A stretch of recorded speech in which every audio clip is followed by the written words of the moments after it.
नमस्कार, कशी काय मंडळी, मजेत ना? तर आजचा व्हिडिओ खूप छान होणार आहे. आजचा व्हिडिओ पूर्ण बघा. तुमच्यासाठी खूप छान होईल. कारण आपल्या घरात पितळेची भांडी असतात, देवाची पितळेची भांडी असतात किंवा अजून पितळचे ग्लास, तांबे, अजून वेगवेगळ्या गोष्टी असतात पितळेच्या. तर त्या कशा साफ करायच्या तर ते मी इथं पुढं व्हिडिओमध्ये सांगणार आहे.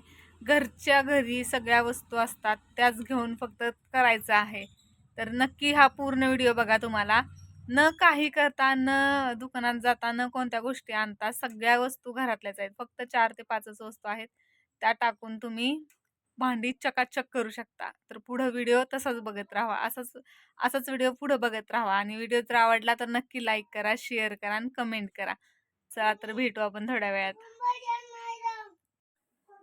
तर इथं गव्हाचं पीठ घेतलंय खाली, त्याच्यावर मीठ टाकलंय, त्याच्यात हळद टाकलीये. इथे एक अख्खं लिंबू चिरून घेतले, ते हे दोन्ही मी ह्याच्यात आता पिळून घेणार आहे. आणि पूर्ण हे पिळून घेऊन परत दाखवते मी तुम्हाला आता. तसंच रुद्रचा वेदाचा चाललाय कालवा.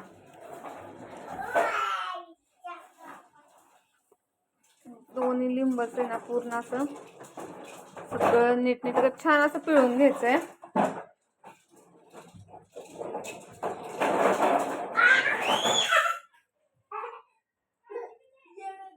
तुला जायचंय शाळेत. हे मी लिंबू आता पिळून घेतलंय, ह्याच्यात आता मी पाणी ओतून घेते. त्याच्यात मी आता पाणी ओतून घेणार आहे. आणि आपलं जे घरात देवाला आपण जे हे करतो ना, देव पुजतो, त्याच्यासाठी हे असं जास्त पातळ पण नाही, जास्त घट्ट पण नाही, असं पूर्ण असं छान कालवून घ्यायचं.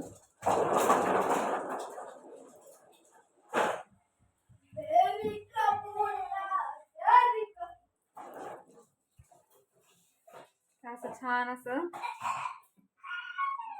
कालवून घेते. अजून थोडंसं पाणी ओतून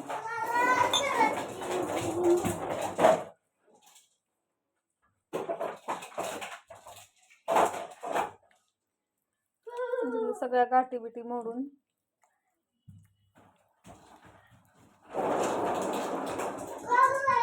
अशी पेस्ट करून घ्यायची. जास्त पातळ पण नाही आणि जास्त घट्ट पण नाही.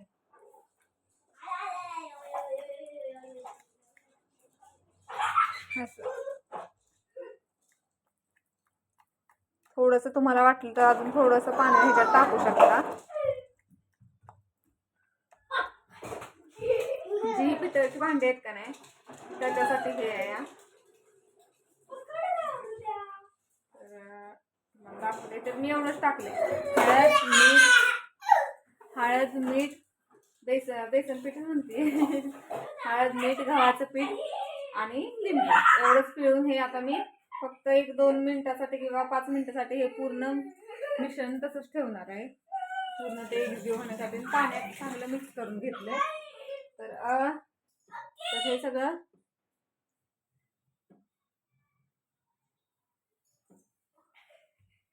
हे सगळं चांगलं मिक्स करून घेतलंय ना, तर ते आता मी हे जे माझं आहे ना पितळेचं भांड, ह्याच्यावर मी लावून घेणार आहे.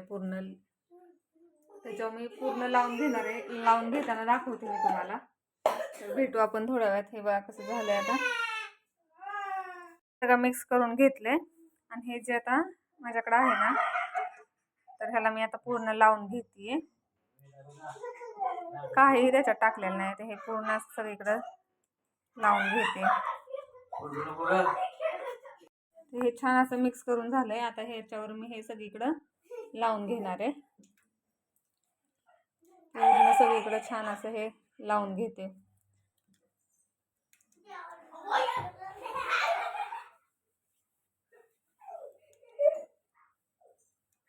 जास्त पातळ गेलं तर काय होईल, ते लगेच आपल्या भांड्यांवरनं ते लगेच खाली येऊन जाईल. त्यामुळे थोडंसं घट्ट ठेवलं तरी चालणार. तर हे सगळं लावून घेते मी आणि मग परत दाखवते तुम्हाला. इकडून लावून घेतले इथे दिसतंय का, लगेच फरक पडलाय. हे सगळीकडून असं लावून घेतलंय पूर्ण. तर आता आणि 10-15 मिनटं मी हे असंच ठेवणार आहे. आता माझी भांडी घासून होस तोपर्यंत मी हे असंच ठेवणार आहे. तर बघा आता हे सगळं निघालं की नाही पूर्ण क्लिअरमध्ये. 15-20 मिनटं ठेवलेलं ह्याला मी. सगळीकडे बघू शकता, सगळीकडंच निघालं. मग अशी कसा दिसत होता काळा आणि आत्ता कसा दिसतोय. आता ह्याचे कुठं कुठं राहिलेत का नाही, तर ह्याला आहे का नाही असं पूर्ण असं चोळून घेतलं का नाही किंवा घासणीनं घासलं ना थोडंसं आपण, तर हे असं सगळं निघणार. आणि ह्याला मी 15-20 मिनटं नाही जास्तच ठेवलेलं, म्हणजे माझे कपडे आणि भांडी होस तोपर्यंत ठेवलेलं. त्यामुळे ह्याला अजिबात सुद्धा घासायला लागणार नाही. हे पूर्ण हे असं पॅक निघालं. आता हे सगळं धुवून घेते मी आणि दाखवते तुम्हाला. धुवून घेते मी सगळं आणि मग दाखवते तुम्हाला कसं झालंय ते. तर बघू शकता केवढा छान दिसतोय. आणि मी फडक्याने पुसून घेतला, धुवून घेतला, पूर्ण घासून घेतला. ह्याला घासून म्हणजे जे आपलं घासणं आहे का नाही त्यानं पूर्ण असं फक्त असं असं हे करून घेतलं. पूर्ण जिथं काळा डाग असेल ना तिथंच पूर्ण बघा किती छान असा दिसायला लागला. मग अशी कसा होता ना आत्ता कसा दिसतोय हो. आणि ह्याला आपल्या वाळक्या फडक्याने लगेच पुसून घेतला. आणि हे फक्त इथलं काळचं खालीचं हे राहिलंय ना, हे फक्त राहिलंय. ते आता उद्या चांगलं स्वच्छ घासून घेते. घरचं म्हणजे पितांबरीनं हे आपण घासतो का नाही त्याच्यापेक्षा हा सोपा उपाय. खूप छान लावून ठेवायचं 15-20 मिनटं किंवा अर्धा तास. पूर्ण चकाचक. अर्ध्या तासानंतर केवढं चकाचक. मग अशी कसा दिसत होता ना आता कसा दिसतोय.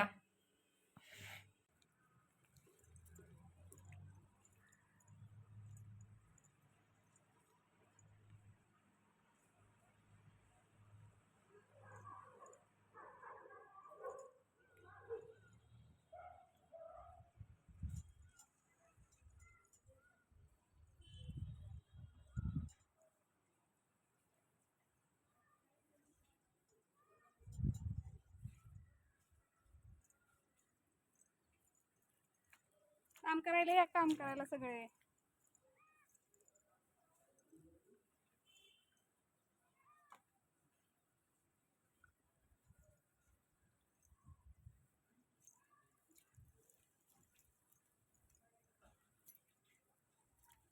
पोती हातरतीये.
तर पाणी मारतीये सगळीकडं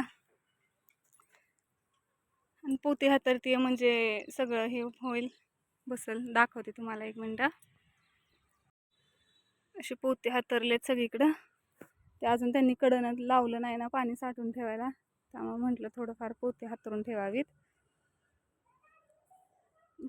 पाणी सोडती.